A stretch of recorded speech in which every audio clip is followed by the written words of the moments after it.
Hi friends, Leela friends ಕಿಚನ್ಗೆ ನಿಮಗೆ ಸ್ವಾಗತ. Friends, ಇವತ್ತು ದಾಲ್ ತಡ್ಕ ಮಾಡೋದು ಹೇಗೆ ಅಂತ ತಿಳಿಸ್ಕೊಡ್ತೀನಿ.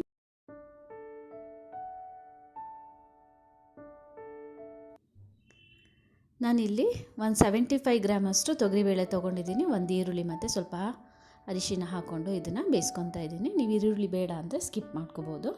ಇವಾಗ ಏನೇನು ಇಂಗ್ರೀಡಿಯೆಂಟ್ಸ್ ಬೇಕು ಅಂದರೆ, ಇಲ್ಲಿ ನಾನು 2 ಟೊಮೆಟೊನ ತೊಗೊಂಡಿದ್ದೀನಿ, ಸ್ವಲ್ಪ ಕೊತ್ತಂಬರಿ ಸೊಪ್ಪು, ಸಾಸಿವೆ ಮತ್ತು ಜೀರಿಗೆ ಒಗ್ಗರಣೆಗೆ, ಮತ್ತು ಹಸಿರು ಮೆಣಸಿನ್ಕಾಯಿ ಕೂಡ, ಮತ್ತು ಕರಿಬೇವು, ಹಿಂಗು, ಮತ್ತು ಇದು ಸಾಂಬಾರು ಪೌಡ್ರು. ಇದು ನಾನೇ ಮನೆಯಲ್ಲಿ ಮಾಡ್ಕೊಳ್ಳೋಂಥ ಸಾಂಬಾರು ಪೌಡ್ರು. ಇದು ಹೇಗೆ ಮಾಡೋದು ಅಂತ ತಿಳಿಸ್ಕೊಡ್ತೀನಿ. ಇದರಲ್ಲಿ ನಾನು ಅರಿಶಿನ, ಧನಿಯಾ ಮತ್ತು ಒಣಮೆಣಸಿನ್ಕಾಯಿನ ಮಿಕ್ಸ್ ಮಾಡಿಲ್ಲ. ಇದು ಸಪ್ರೇಟಾಗಿ ಇಟ್ಕೊತೀನಿ, ಯಾಕಂದರೆ ಇದರಲ್ಲಿ ತುಂಬ ವೆರೈಟೀಸ್ ಮಾಡ್ಬೋದು. ಹಾಗಾಗಿ ಇವಾಗ ಬಾಣಲೆ ಇಟ್ಕೊಂಡಿದ್ದೀನಿ, ಅದು ಸ್ವಲ್ಪ ಕಾಯಿಲಿ, ಆಮೇಲೆ ಎಣ್ಣೆ ಹಾಕ್ಕೊಳ್ಳೋಣ. ಇದರಲ್ಲಿ ಸಾಂಬಾರು ಪೌಡ್ರಲ್ಲಿ ಏನೇನಿದೆ ಇಂಗ್ರೀಡಿಯೆಂಟ್ಸ್ ಅಂತ ಹೇಳಿದರೆ, ಕಡಲೆಬೇಳೆ, ಉದ್ದಿನಬೇಳೆ, ಸ್ವಲ್ಪ ಮೆಂತ್ಯ, ಜೀರಿಗೆ, ಕಾಳುಮೆಣಸು, ಅಕ್ಕಿ ಮತ್ತು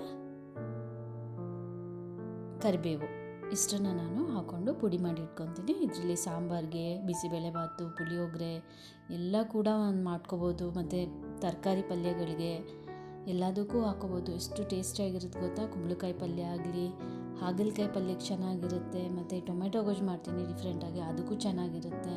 ಹಾಗಾಗಿ ತುಂಬ ವೆರೈಟೀಸ್ ಮಾಡ್ಬೋದು. ಈ ಥರ ಪೌಡ್ರ್ ಮಾಡಿಟ್ಕೊಂಡ್ರೆ, ಸಾಂಬಾರು ಪೌಡ್ರ್ ಮಾಡಿದರೆ ಬರೀ ಸಾಂಬಾರಿಗೆ ಮಾತ್ರ ಯೂಸ್ ಮಾಡಲಿಕ್ಕಾಗುತ್ತೆ. ನಾನು ಹಾಗಾಗಿ ಖಾರದ ಪುಡಿ ಮತ್ತು ಸಾಂಬಾರು ಪುಡಿ ಸಪ್ರೇಟಾಗಿ ಮಾಡಿಟ್ಕೊತೀನಿ. ಈ ಥರ ಇದರಿಂದ ತುಂಬ ಯೂಸಸ್ ಆಗುತ್ತೆ. ಅದನ್ನು ಕೂಡ ಒಂದು ವಿಡಿಯೋ ಮಾಡಿ ಅಪ್ಲೋಡ್ ಮಾಡ್ತೀನಿ, ನೀವು ನೋಡ್ಬೋದು. ಇಲ್ಲಿ ನಾನಿವಾಗ ಎಣ್ಣೆ ಕಾದಿದೆ, 1 ಸ್ಪೂನಷ್ಟು ಸಾಸಿವೆ, 1 ಸ್ಪೂನ್ ಜೀರಿಗೆ ಹಾಕ್ಕೊಂಡಿದ್ದೀನಿ.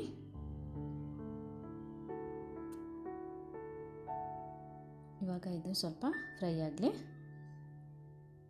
ಇವಾಗ ಇದಕ್ಕೇನೆ ನಾವು ಇಲ್ಲಿ ಹಸಿರು ಮೆಣಸಿನ್ಕಾಯಿನ ಹಾಕ್ಕೋಬೇಕಾಗುತ್ತೆ. ಇಲ್ಲಿ ನೋಡಿ, ನಾನು ಚಿಕ್ಕದಾಗಿ ಹಸಿರು ಮೆಣಸಿನ್ಕಾಯಿನ ಹಾಕ್ಕೊಂಡಿದ್ದೀನಿ. ಇಲ್ಲಿ ನಾವಿನ್ನೇನು ಖಾರ ಕೂಡ ಬಳಸ್ತಾ ಇಲ್ಲ, ಬರೀ ಹಸಿರು ಮೆಣಸಿನ್ಕಾಯಿ ಮಾತ್ರ ಆಯಿಲಲ್ಲಿ ಫ್ರೈ ಮಾಡ್ಕೋಬೇಕು. ಇದಿಷ್ಟೇ ಇದಕ್ಕೆ ಖಾರ. ಅದ್ರ ಜೊತೆಗೆ ಕರಿಬೇವು ಕೂಡ ಸೇರಿಸ್ಕೊತಾ ಇದ್ದೀನಿ. ಇವಾಗ ಇದು 1 ನಿಮಿಷ ಫ್ರೈ ಆಗಲಿ. ಇಲ್ಲಿ ನಾನು ಬೆಳ್ಳುಳ್ಳಿ ಏನು ಕೂಡ ಹಾಕಿಲ್ಲ, ಬೆಳ್ಳುಳ್ಳಿ ಎಲ್ಲ ಹಾಕಬೇಡಿ, ಚೆನ್ನಾಗಾಗಲ್ಲ. ಇಷ್ಟೇ ಇರಬೇಕು ತಡ್ಕಾಗೆ. ಇವಾಗ ಇದು ಪೌಡರ್ ನಾನು ಏನು ಹೇಳಿದ್ನಲ್ಲ, ಸಾಂಬಾರು ಪೌಡರ್ ಸಪ್ರೇಟಾಗಿ ಮಾಡಿ ಇಟ್ಕೊತೀನಲ್ಲ, ಆ ಪೌಡ್ರನ್ನ ನಾನು ಇಲ್ಲಿ ಸೇರಿಸ್ಕೊತಾ ಇದ್ದೀನಿ. ಇದಂತೂ ಚಪಾತಿ, ಗೀ ರೈಸು ಮತ್ತು ಪೂರಿ, ವೈಟ್ ರೈಸ್ಗಂತೂ ತುಂಬಾ ಚೆನ್ನಾಗಿರುತ್ತೆ ಫ್ರೆಂಡ್ಸ್. ಈ ಥರ ಮಾಡಿಕೊಂಡು ಟೇಸ್ಟ್ ಮಾಡಿ ನೋಡಿ. ಇವಾಗ 1 ನಿಮಿಷ ಅದರಲ್ಲಿ ಫ್ರೈ ಮಾಡಿಕೊಂಡು, ತುಂಬ ಫ್ರೈ ಮಾಡಬೇಕಾದ ಅವಶ್ಯಕತೆ ಇಲ್ಲ. ನೋಡಿ, ಇಲ್ಲಿ ಫ್ರೈ ಆಗ್ತಾ ಇದೆ. ಇವಾಗ ಇದಕ್ಕೇನೆ ನಾವು ಇವಾಗ 1/4 ಟೀ ಸ್ಪೂನಷ್ಟು ಅರಿಶಿನ ಪುಡಿನ ಸೇರಿಸ್ಕೊಳ್ಳೋಣ. ನಾನು ಆ ಪೌಡ್ರಲ್ಲಿ ಕೂಡ ಅರಿಶಿನ ಪುಡಿ ಸೇರಿಸ್ಕೊಂಡಿಲ್ಲ, ಹಾಗಾಗಿ ಇಲ್ಲಿ ಹಾಕ್ಕೊತಾ ಇದ್ದೀನಿ. ಇವಾಗ ಹಚ್ಚಿಟ್ಕೊಂಡಿದ್ದಂಥ ಟೊಮೆಟೊನ ಇಲ್ಲೇ ಸೇರಿಸ್ಕೊಳ್ಳೋಣ. ನನಗೆ ಈ ಥರ ದಪ್ಪ ದಪ್ಪ ಇದ್ದರೆ ಇಷ್ಟ ಆಗುತ್ತೆ ಸ್ಲೈಸು. ನಿಮಗೇನಾದರೂ ಬೇಡ ಈ ಥರ ಅಂತೇಳಿದರೆ ನೀವು ಸ್ಮಾಲ್ ಸೈಜಸ್ ಕೂಡ ಮಾಡಿ ಹಾಕೋಬೋದು. ಇವಾಗ ಇದು ಟೊಮೆಟೊ ಚೆನ್ನಾಗಿ ಸಾಫ್ಟ್ ಆಗಬೇಕು.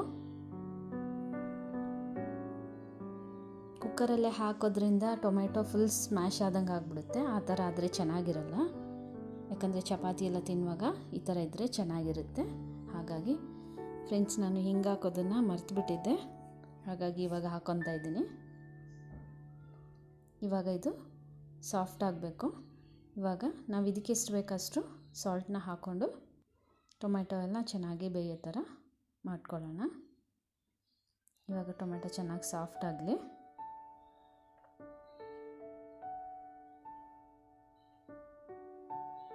ಇವಾಗ ಇದಕ್ಕೊಂದು ಲಿಡ್ ಮುಚ್ಕೊಳ್ಳೋಣ.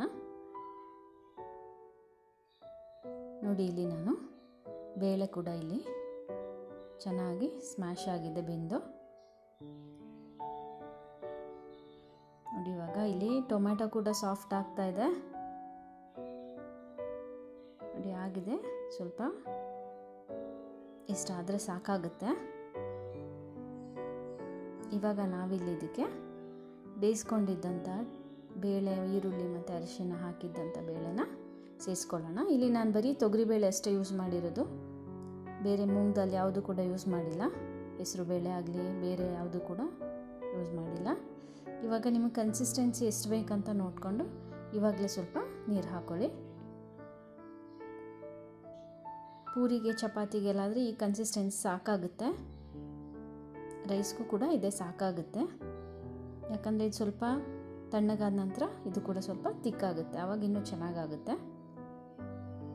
ನೋಡಿ ಇವಾಗ ಸಾಲ್ಟ್ ಇದಕ್ಕೆ ಎಷ್ಟು ಬೇಕಷ್ಟು ಹಾಕ್ಕೊಳ್ಳೋಣ.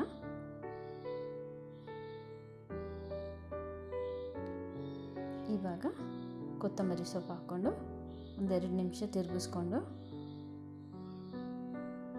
ಆಲ್ರೆಡಿ ಎಲ್ಲವೂ ಕೂಡ ಬೆಂದಿದೆ, ಹಾಗಾಗಿ ತುಂಬ ಇನ್ನೂ ಮತ್ತೆ ಕುದಿಸೋ ಅವಶ್ಯಕತೆ ಇಲ್ಲ.